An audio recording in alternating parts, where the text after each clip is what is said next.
Welcome to the Hunter सारा। तो मैं सुशील सिंह स्वागत करता हूँ आप सभी का अपने यूट्यूब चैनल हंटर सारा पे। तो आज की हमने बात करनी है interior structure of the earth. ये हमारा जो लेक्चर है, ये सेकंड लेक्चर है इसका। इससे पहले हमने इसमें पढ़ा था अर्थक्वेक वगैरह के बारे में कि हमें पता कैसे चलता है कि अर्थ के इनसाइड में क्या है। तो हमें इसमें उसका कारण पता चला कि उसका कारण क्या है, सिस्मिक वेव। जब किसी जगह पर टेक्टोनिक प्लेट से क्या होता है भाई, कोलिजन वगैरह होता है, टकराती हैं आपस में, तो उधर से वेव्स निकलती है, that is called seismic wave. तो उसी से हम जब उसकी डेंसिटी के बारे में पता चलाते हैं इंटीरियर ऑफ द अर्थ के बारे में। तो कल हमने थोड़ा सा उसके बारे में डिटेल में पढ़ा था, ठीक है। आज उसको हम कंटिन्यू करेंगे। तो सबसे पहले पढ़ते हैं हम क्रस्ट के बारे में। सबसे पहले हमें लेयर जो है वो कौन सी है आपकी,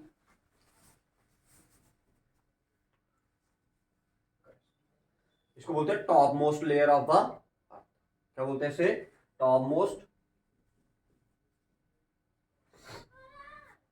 लेयर ऑफ द,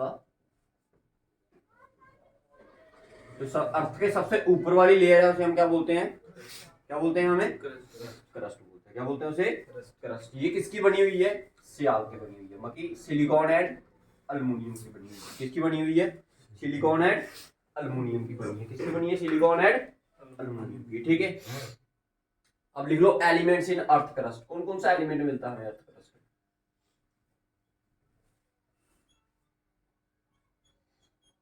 सबसे ज्यादा ऑक्सीजन। सबसे ज्यादा क्या मिलता है भाई? वर्ड याद रखना, एलिमेंट्स। एक जगह कहीं पर कंपोनेंट भी लिखा आएगा, ठीक है, आगे। तो दोनों में डिफरेंस होता है भाई, याद रखना। ऑक्सीजन कितना है?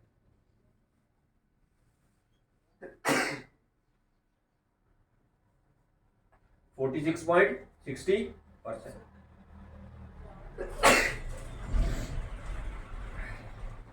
उसके बाद आ जाओ सिलिकॉन,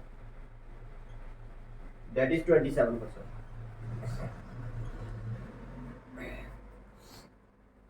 अल्युमिनियम, अल्युमिनियम है आपका 8. आयरन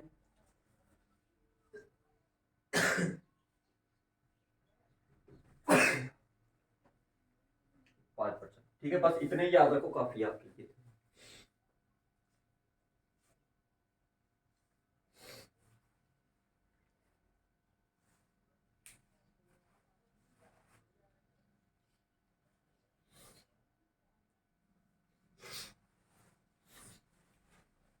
अब देखो भाई, अगर ये मैं मान लू अर्थ की क्या है, ऊपर वाली लेयर है, ये क्या है अर्थ की, दैट इज क्रस्ट। अब क्या सभी जगह जमीन है क्या? कुछ जगह पर क्या है? पानी की है। तो जो ये आपकी ये क्रस्ट है, ये दो पार्ट में डिवाइड करता हूं मैं इसको। कितने पार्ट में? दो पार्ट में। एक को बोलते हैं हम कॉन्टिनेंटल क्रस्ट,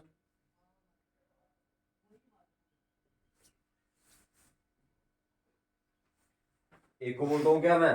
कॉन्टिनेंटल क्रस्ट, ठीक है। और एक को बोलता हम ओशनिक बेड। क्या बोलते हैं इसे?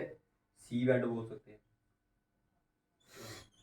एक वो पार्ट अर्थ के सरफेस का जो किससे बना है, जमीन का है, और दूसरा कौन सा पार्ट? जो समुद्र में है, ठीक है। जो आपका कॉन्टिनेंटल क्रस्ट है, ये किससे बनी है, कौन से आपकी रॉक से बनी है? इसको बोलते हैं हम ग्रेनाइट।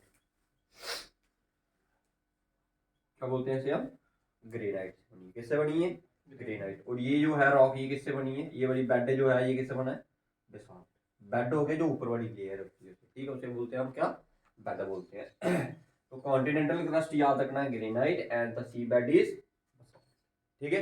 अभी तक इतना याद आ गया आपको, ठीक है भाई। उसके बाद आपने इसमें याद रखना है इसकी जो डिस्टेंस है ना, ठीक है, इसकी लेंथ जो है, थिकनेस जो है, वो कितनी है। अब हर जगह एक जैसी तो है नहीं, कई जगह पर क्या होते हैं भाई, खड्डे वगैरह भी होते हैं, तो उधर क्या होगी, उसकी डिस्टेंस क्या हो जाएगा, थिकनेस क्या हो जाएगी, कम हो जाएगी। अब अर्थ का बिल्कुल प्लेन है क्या सेंटर से, जैसे ये जमीन का टुकड़ा कहीं जगह से एलिवेटेड है, कहीं जगह से क्या है, डिप्रेशन है उसमें, तो एक जैसी तो है नहीं। तो अब उसका अगर हम डिस्टेंस जानने की कोशिश करें, कि उसकी थिकनेस जानने की कोशिश करें, तो थिकनेस होगी उसकी कितनी, 0 to 100 किलोमीटर तक क्या फैली हुई है आपकी क्रस्ट फैली हुई है। क्या फैली हुई है? क्रस्ट में बेसिकली क्या है, कुछ मेजर प्लेट्स है, कुछ क्या है आपकी माइनर प्लेट्स, ठीक है।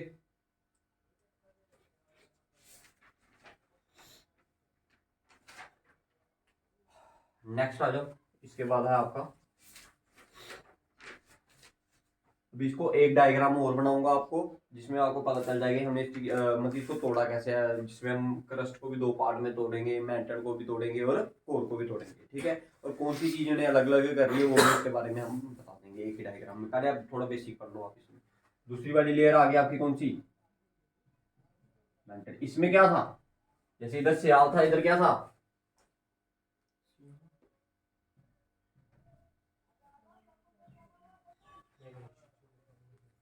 क्या क्या, सिलिकॉन एंड मैंगनीज, ठीक है, याद रखना है आपने, ठीक है, समझ आ गया भाई। अगर इसके मैं लेंथ की बात करूं या डिस्टेंस की बात करूं, डेट इज 100 to 2900 किलोमीटर, 100 से 2900 किलोमीटर तक ये क्या है, फैली हुई है, ठीक है। और जितने भी हमें मिनरल्स वगैरह मिल रहे हैं ना धरती पे, वो किसके कारण मिल रहे हैं, इसी मेंटल के कारण मिल रहे हैं, ठीक है, ये याद रखना। और ये लिक्विड में है भाई, क्या है, लिक्विड स्टेट में है, सेमी लिक्विड भी बोल सकते हैं, क्योंकि इसमें क्या मिलता है हमें, मैग्मा मिलता है, क्या मिलता है, मैग्मा। मतलब जितने भी हमें मिनरल्स वगैरह मिल रहे हैं, आयरन हो गया, गोल्ड हो गया, सबके सब कहां पर है, यहीं पर है, ठीक है। अगर मैं क्रस्ट के वॉल्यूम की बात करता हूँ, वॉल्यूम नहीं ना बताया इधर मैं, अगर इसके वॉल्यूम की बात करूं तो इसका वॉल्यूम कितना है, अगर टोटल अर्थ कितनी है आपकी 100%, उसका 1% क्या है आपका, 1% क्या है आपका क्रस्ट है, 1% क्या है क्रस्ट। अगर मैं मेंटल की बात करता हूं तो 83% वॉल्यूम है इसका, कितना है, 83% क्या है वॉल्यूम है भाई, कितना है, 83%, ठीक है।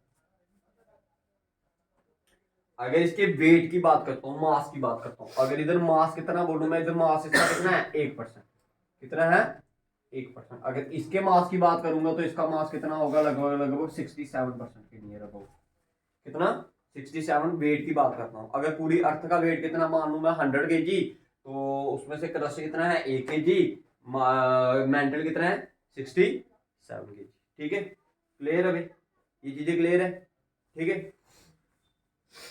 उसके बाद आ जाए थर्ड वाला, ठीक है। थर्ड है आपकी कौन सी, थर्ड है आपकी, अगर कोर की बात करूं तो ये कितना फैली हुई है भाई, 2900 किलोमीटर से लगभग लगभग आपका 6372, भाई ये पूछते हैं भाई पेपर में, ये वाली बात याद रखना, ठीक है, 637, ठीक है। कितनी थिकनेस है इसकी, 6372 किलोमीटर भाई, 6372 किलोमीटर तक फैली हुई है, ठीक है। कौन, और याद रखना ये क्या है, सॉलिड स्टेट में है, कैसी है, हार्ड है भाई। बताया था इसका कारण क्या है, कारण क्या है इसका हार्ड होने का, ठीक है, high heat and high pressure, वही इसका मेन कॉज है, किसका, कोर का सॉलिड होने। इसमें क्या मिलता है हमें, निकल and iron, F is the symbol of iron, clear है भाई, दोनों पॉइंट क्लियर है, ठीक है। वॉल्यूम की बात करूं अगर मैं इसके, इसकी बात करूं वॉल्यूम, तो लगभग लगभग 16% भाई, 16% कितना है, 16%। और अगर इसके मास की बात करता हूँ कि इसका वेट कितना है, लगभग लगभग 32, कितना है, 32, क्लियर है भाई, ठीक है। ये काली जी भाई, ये आपकी तीनों की तीनों लेयर होगी। अब मैं इनको लेयरों को डिवाइड करूंगा अलग एक डायग्राम पर।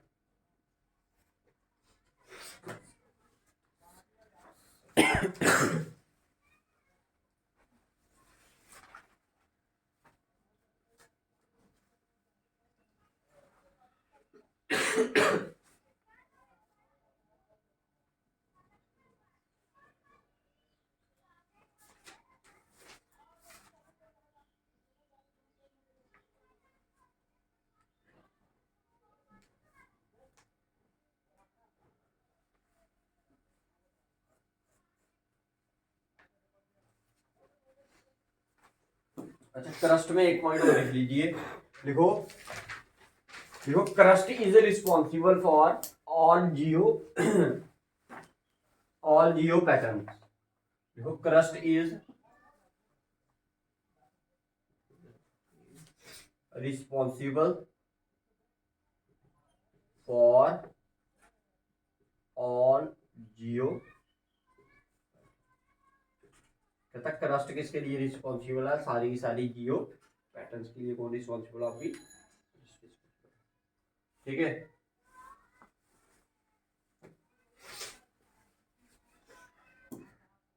ठीक है, क्लियर है, मिटा दूं? ठीक है, इसके बाद डायग्राम बनाने लगे आपने।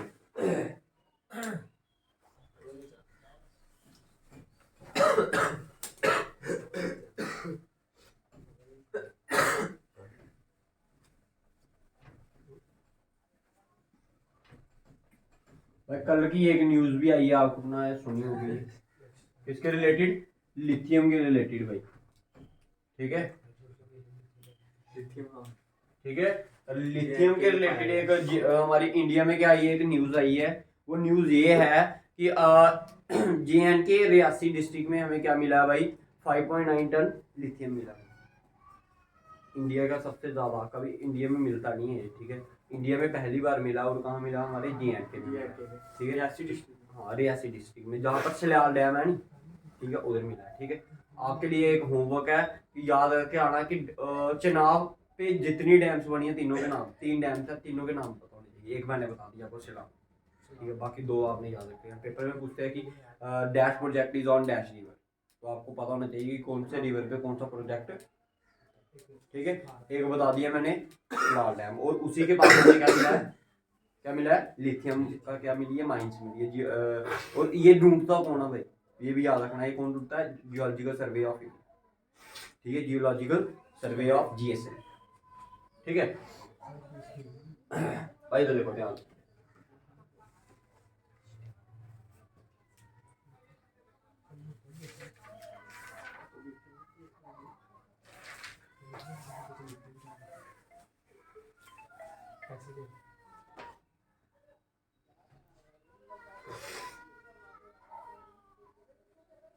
अच्छा देखो,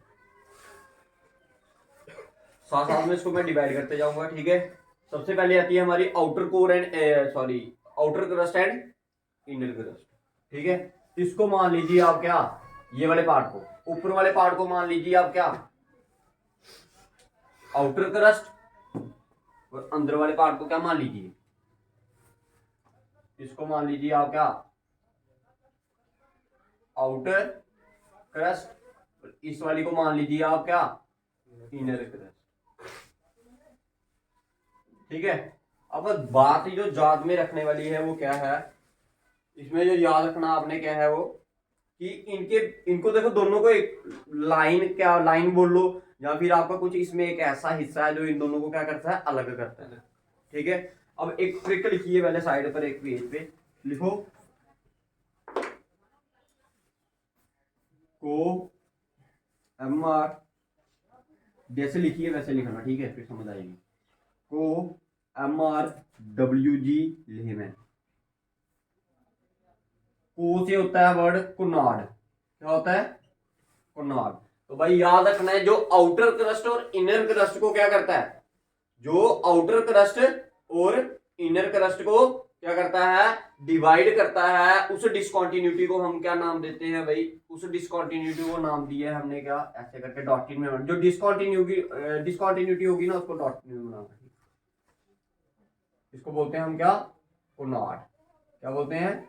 कोनाड डिसकंटिन्यूटी।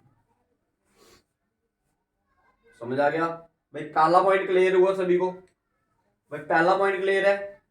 ठीक है, आउटर क्रस्ट और इनर क्रस्ट को अलग करने वाली जो डिसकंटिन्यूटी है उसका नाम क्या है? कोनाड। इसको याद रखना, को MRWG लेमन। जैसे जैसे वर्ड आते जाते हैं मैं साथ साथ में आपको क्या करता जाता हूँ? बताते जाता हूँ। ठीक है, तो आपने याद रख लिया भाई, कोनाड ने क्या किया? किस किस को अलग किया? कोनाड ने किसको किया? Outer crust and inner crust. अब आउटर क्रस्ट इनर क्रस्ट के नीचे क्या आएगी? मेंटल। तो ये लेयर आ गई आपकी कौन सी? ठीक है, तो आपने देखा कि आउटर क्रस्ट और इनर क्रस्ट को अलग किया किसने? कोनाड ने।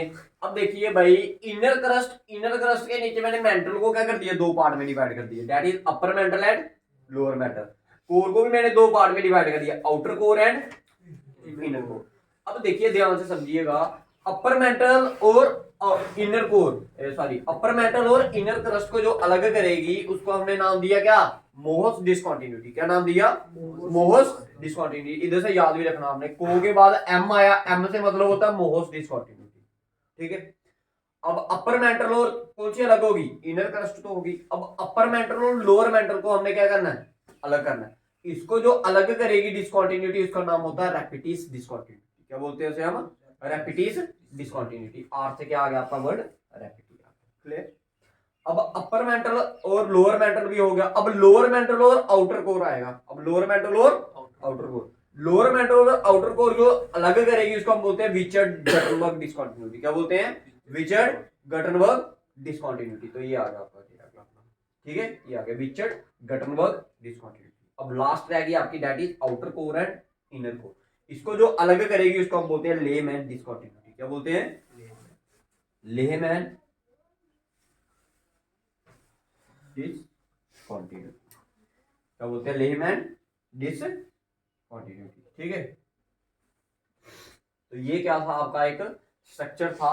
अर्थ के अंदर से हमने ये क्या किया, एक पीस निकाला ऐसा करके, ये अर्थ थी, इसके अंदर से हमने एक ऐसा करके पीस निकाला और इसको उल्टा करके रख दिया। तो ये जो पार्ट था आपका, ये क्या है आपका, पूरा अर्थ का स्ट्रक्चर है, ठीक है। इसमें कुछ चीजें बता देता हूँ, जैसे इसकी जो ये क्रस्ट है ना आपका, ये इधर से लेके इधर तक क्या है, क्रस्ट है। क्या है ये क्रस्ट की आपको मैंने पहले भी बताया, 0 से लेके 100 किलोमीटर तक। अब ये इधर से लेके इधर तक ये क्या है, पूरे का पूरा मेंटल। मेंटल में याद रखना ये कहां तक होता है, 100 से 2900 किलोमीटर। ये कोर आ गया, सबसे बड़ा है आपका कोर, दैट इज 2900 किलोमीटर से लेके 6372 kilometre.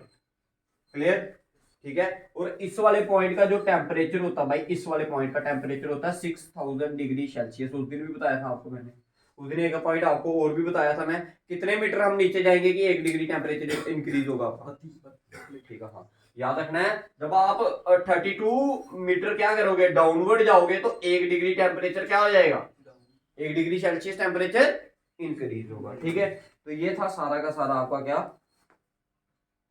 All about interior of the, आप समझ आया अर्थ के अंदर क्या। अच्छा, एक पेपर में एक वर्ड आता है भाई, एस्टिनोस्फेयर। क्या वर्ड आता है, लिख लीजिएगा भाई इसको। देखो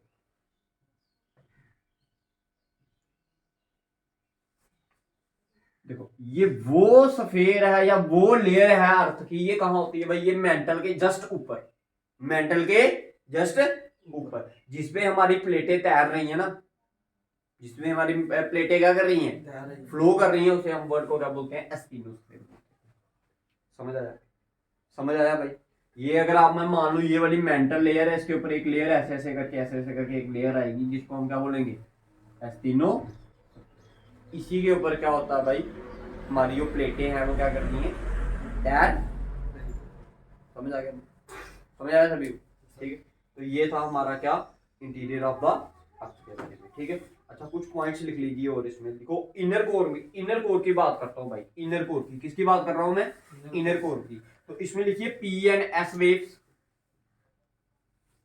वेव्स पास, ठीक है। जो इनर कोर होती है ना भाई आपकी, जो कौन सी कोर होती है, ये सॉलिड होती है। क्या होती है, बिल्कुल पूरी की पूरी सॉलिड होती है। ये थोड़ी बहुत लिक्विड होती है, ठीक है। अगर कोई चीज लिक्विड होगी तो उसमें क्या कहते हैं, एस वेव पास होंगी।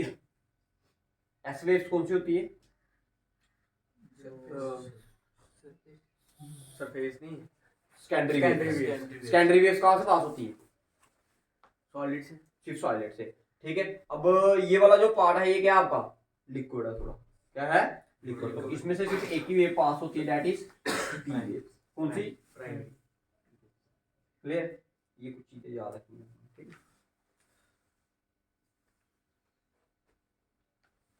पेपर में पूछ सकता है कि आउटर कोर में से कौन सी आपकी, हमेशा याद रखना, एल वेव से होगी ना सरफेस वेव, वो किसी में से भी पास नहीं होगी इधर, इनसाइड द अर्थ वो किसी में से भी क्या